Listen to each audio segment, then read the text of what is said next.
I'm just thrilled to be here at Kepler's. I love this bookstore. It is just such a wonderful institution. So, The King of Vodka. I get asked more than anything else why I wrote this book. And it's actually a really good question, particularly for people who know me well. The research that was required for this book was absolutely immense. And it was mostly in 19th and early 20th century Russian archives in Russia. I live here, and I don't speak a word of Russian. So that was my first problem. Secondly, the book really follows the story of Russia itself in 19th and early 20th century Russia, from the Crimean War to emancipation to industrialization to all of the labor strife, the fall of the czars, and of course the Russian Revolution. And I've never studied Russian history. Another problem for me. And as you probably figured out by now, if you've tasted some of the Moscow mules walking in, this book is about a man who made vodka. And I am not much of a drinker. So the question, why would I write this book, is a very good one. And the answer simply is, it was just too amazing of a story to ignore. When I was the legal affairs editor for Business Week magazine in 1996, a man came to see me, and he brought with him a long white scroll that he unrolled on a conference room table, and it turned out to be a Smirnoff family tree going back to the 1700s. And he began to tell me the story of this family who began as serfs, and as you probably know, serfs were the lowest of the lows in Russia. And Peter Smirnoff, our hero in the story here, was born a serf, completely uneducated, had absolutely no connections of any kind, grew up in a very rural village, and yet by the end of his life managed to become one of the most successful and prominent merchants in all of Russia. He was one of the wealthiest men in Russia when he died. And having been born a serf, he ended his life being granted honorary nobility, which was a huge deal at the time. It just did not happen. So as this man kind of told me the bare bones of the story, I felt like this was something I had to find more out about. And he had actually come to see me to tell me about how Smirnoff's descendants, some of them, were suing in courts in different places in the world to try to get their trademarks and copyrights back.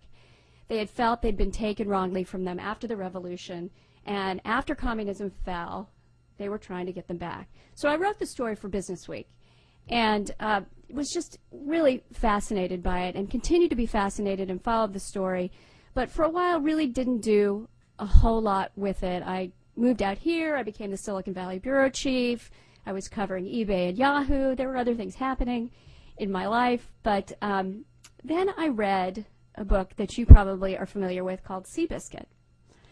It's a great story about an underdog horse who comes from nothing and wins it all. And it's a wonderful sort of unexpected surprise story, but what it also is, it's a great lesson in history. I mean, you learn about how jockeys lived. You learn about the history of horse racing.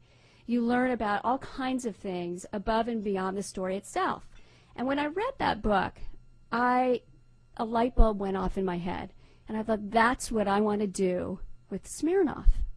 So that's kind of how I got started on all this. And I would like to read a very short passage for you from the book that I think will demonstrate to you what a surprising life this man had and why I couldn't get him out of my head. The smell of mud and wet stone hung in the air. Moscow had been in the midst of an unusually warm spell. It was already late November, yet dandelions and daisies were poking out of the earth, nurtured by a steady, balmy drizzle. The few flakes of snow that had fallen had quickly vanished, leaving cobblestones glistening on the ground. As the spring-like days wore on, it seemed like winter might never come. But it did finally. As December 1898 arrived, a chill snuck up on Moscow like an invading army. Snow began to fall before daybreak and continued without interruption. Soon, a thick coat of white buried the city. Within a day, temperatures dropped another 15 degrees, leaving Russia's then second-largest city in its more typical seasonal state. gray, and frigid. Little else, however, was typical that December day, particularly at the corner of Piatnitskaya Street just past the cast-iron bridge, a pathway that led directly to Red Square and the Kremlin. Since 8 a.m., crowds had flowed into this neighborhood, known as a hub for Moscow's flourishing merchant class. Wealthy businessmen arrived with their elegant wives. Important government officials and religious leaders left behind other pressing matters to make an appearance. Workers and peasants showed up in droves, spilling out into the street leading to St. John the Baptist Church. The crush was so dense that movement became almost impossible. Horse-drawn trams that usually seesawed through the center of Piatnitskaya were forced to stop running as long lines of mourning carriages surrounded the block. At 9 a.m. the bell rang out, snapping the masses to attention. All eyes turned toward a majestic funeral chariot outfitted with a canopy of rich silver brocade. It was parked before the grandest residence on the block, a 3-story high mansion that was a testament to the architectural beauty cropping up all over Russia. The heavy wooden doors parted, and the archdeacon from St. John the Baptist Church emerged, softly reciting prayers. A group carrying a coffin decorated with a wreath made of natural flowers fell into line after him. A choir came out then, singing the Holy God prayer, followed by a dozen workers. Each carried a pillow with sacred medals and honors earned by the deceased during an extraordinary life. Other church elders and dignitaries followed next. At last, a coffin emerged, draped in a sumptuous fabric made of golden brocade and raspberry velvet. It was the 2nd day of December, and this elegant tribute was not for a czar or a high-ranking minister or a military chief. The man inside the long oak box was Pyotr Arsenovich Smirnov, arguably the most famous vodka maker in the world. So most of the information from that passage came from the newspapers that covered Smirnov's funeral. And when I read about that, I don't know about you, but I was pretty amazed that they made such a fuss out of a vodka maker. So I really made it my mission to find out why. And I think you'll find it, hopefully, as fascinating as I did. One of the things about Smirnov was that he was really an extraordinary marketer. When he began making his vodka in the 1860s, there were literally thousands of vodka makers in Russia. And at the time, there were no protections for brands, and it wasn't likely that you were going to advertise because most people were illiterate, and you couldn't really make flashy labels. That was very expensive, and Smirnov really didn't have the money to do that anyway. But what he did do, and what he did know, was his customer. He had been a serf himself, and he knew what kinds of things people responded to. So very, very early on in his career as a vodka maker, Smirnov went to a place in Moscow called the Kitrov Market. And the Kitrov Market was one of the smelliest, grimiest, most disgusting places in all of Moscow. People would serve or try to sell rotten food there, and they would keep it warm by actually sitting on the pots that the food was in. That's how they kept warm, and that's how they kept the food warm.